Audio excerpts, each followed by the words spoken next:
Morning, church family. Morning. I'm glad everyone is here this morning.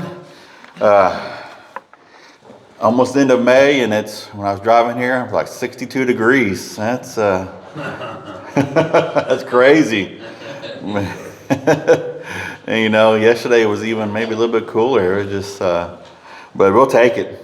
And hopefully, the forecast saying for some rain tomorrow and Tuesday, and I hope that's true. I hope we get some rain. That'd be nice. Very nice. But like I said, I'm glad everyone's here this morning. This morning, I would like to talk about that. I would like to talk about something to me that's very deeply for me that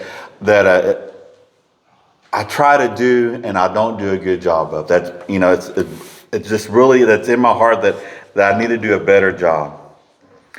But one thing, the thing is discipleship. Discipleship. That means a lot to me, and that's in my heart, but I don't do a good job doing that. First, before we get into discipleship, let me ask you a question. What is a disciple? Think about it. What is a disciple? Go with me to Luke chapter 6, verse 40. Luke chapter 6, verse 40. Tells us, I believe, a very good definition of what a disciple is. Luke 40 says, a pupil is not above his teacher, but everyone after he had, start over. A pupil is not above his teacher, but everyone after he has been fully trained will be like his teacher. A pupil.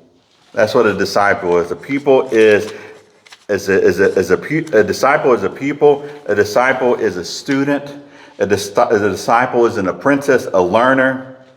Is someone who has a direct dependence upon his teacher. Is someone who has direct dependence upon his teacher. Is someone who has fellowship with his teacher. That's what a disciple is. An example of a disciple and discipleship is back in the day, there was a teacher named Socrates. Socrates was the teacher. He was the master. And then he had a student. He had many students under him, but he had a student named Plato. He was a student. He was a disciple under Socrates. When Socrates died, Plato founded a school. He founded the academy where he taught the philosophies, the teachings of Socrates. And that school lasted about 900 years. What I'm trying to just tell you an example is of that there is a person who had his teachings, and his teachings went on for about 900 years. So when a teacher dies or leaves, what I'm saying is he still lives because he's still alive in his disciples. Okay, go with me to Acts chapter 4. Acts chapter 4, verse 13.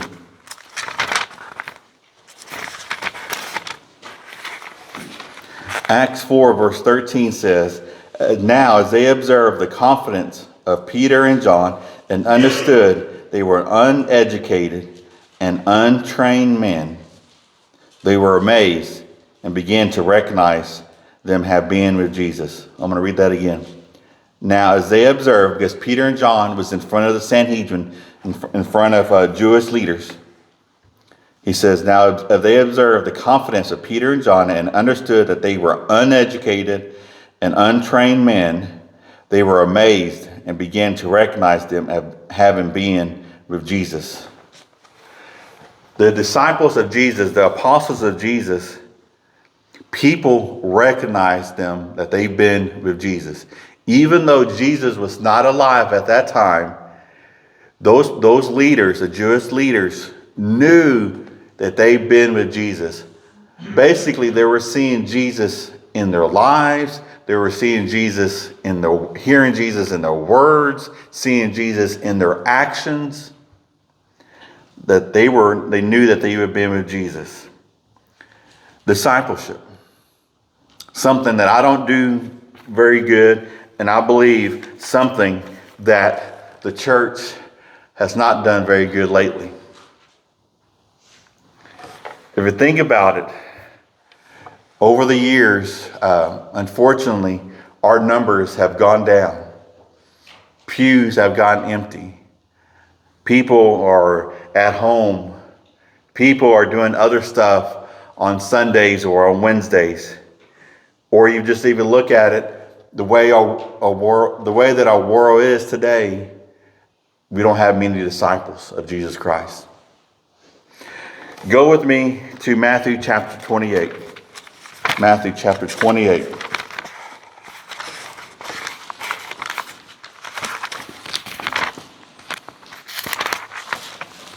It says here, Matthew 28, look with me in verse 18. He says, as Jesus came up and spoke to them, saying, all authority has been given to me in heaven and on earth. Go therefore, make disciples of all nations, baptizing them in the name of the Father and the Son and the Holy Spirit, teaching them to observe all that I commanded you, and lo, I'm with you always, even to the end of the age. Now go with me to Colossians chapter 1. Colossians chapter 1.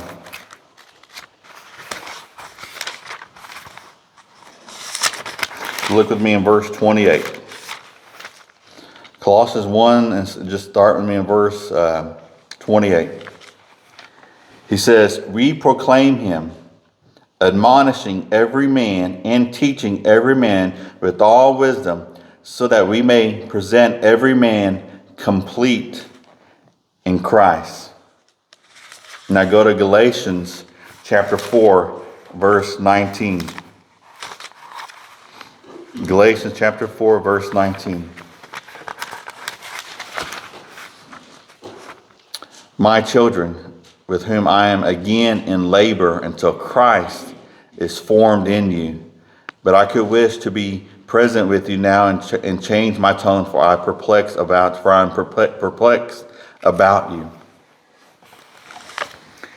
I remember before I began my work when I was a youth minister, before I began my work in youth ministry, I told my youth minister, my mentor, my good friend Kyle, it's like, hey, I want to try to help these young people to be more like Jesus. Basically, I want to try to make disciples of Jesus Christ.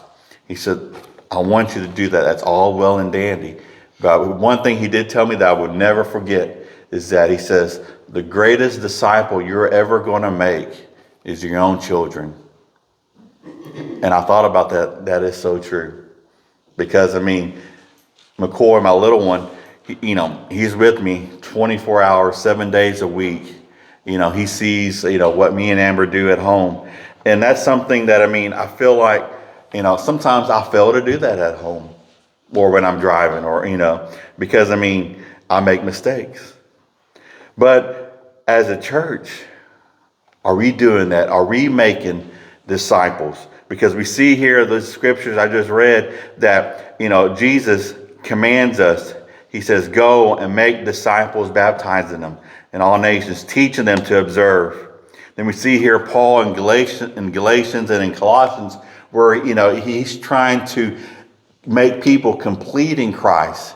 And he's even comparing making disciples as into, women in labor, that his agony and pain and labor, that he wants them to be like Christ. He has that passion. He has that desire for his listeners, for us to listen, to the word, that he wants us to be more like Jesus. That's the way he describes his passion, for us to be more like Christ. That it's almost like, women being in labor. If you think about it, as we go on in this world today, I've said this many times, we live in a crazy world. We live in a world that, they're pushing things on us more and more, on the TV or on our phones or anything, But are we able to do the same with our members, our members of our church? Are we able to show them Christ? Are we able to show them what Jesus says here in the Word, like the world's doing, to us today? Because if you think about it, we need to do that just like how Paul did, with his disciples, because if you think about it, Paul had Timothy, and he had other people that followed him.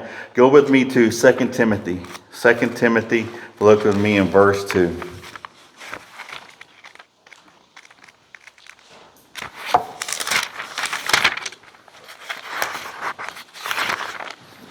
2 Timothy, look with me in chapter 2, verse 2. He says, the things which you have heard from me in the presence of many witnesses, entrust these to faithful men who will be able to teach others also. Here, Paul is writing to Timothy, a young Christian, a young man who's trying to be more like Jesus. And here, Paul is encouraging him that the things that he's heard, what Paul said, the things that Paul has taught to people, the teachings of Jesus that Paul has taught, what he's heard, he's telling Timothy, entrust to faithful men, faithful men who be able to teach others also. So what Paul is saying here is that you have Paul teaching Timothy, and Paul is encouraging Timothy to teach faithful people, and then he wants those faithful people to teach others also. I'll say that again. Paul's teaching Timothy. Paul wants Timothy to teach to faithful people. He wants those faithful people to teach to others also. That's what 2 Timothy 2:2 is all about, is discipleship, is teaching others to be others to be like Jesus Christ. And if you think about it, that's not Paul's method. That's Jesus' method. Think about it. Jesus came to this earth, gathered up the 12.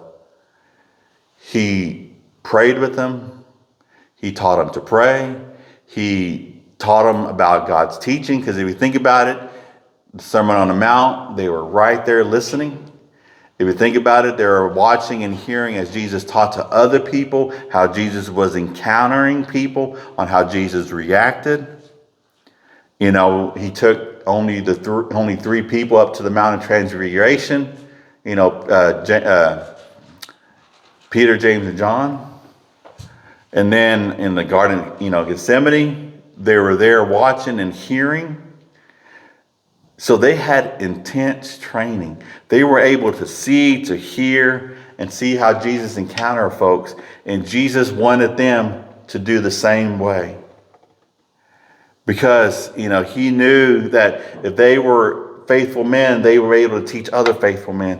And then we see here Paul following Jesus' method. Here, Paul is telling Timothy there in verse 2, it says, the things of which you've heard me in the presence of many witnesses.